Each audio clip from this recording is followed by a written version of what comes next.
La prise de position est officielle. C'est à la télévision d'État que le colonel malien s'est exprimé sur le putsch au Niger. Le gouvernement de transition du Burkina Faso et du Mali, 1.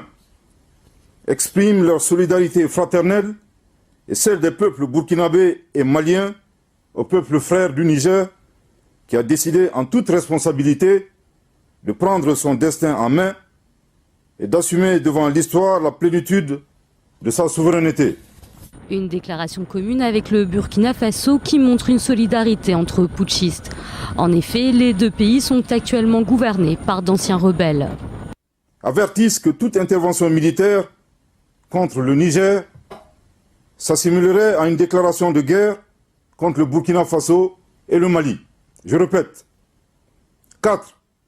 Avertissent que toute intervention militaire contre le Niger s'assimilerait à une déclaration de guerre contre le Burkina Faso et le Mali. Au-delà d'une possible déclaration de guerre, le colonel malien et son homologue burkinabé préviennent que toute intervention militaire contre le Niger entraînerait un retrait du Burkina Faso et du Mali de la communauté économique des États d'Afrique de l'Ouest. Ils refusent également d'appliquer les sanctions illégales, illégitimes et inhumaines contre le peuple et les autorités nigériennes décidées à Abuja. Ce dimanche, les membres de la CEDEAO ont lancé un ultimatum.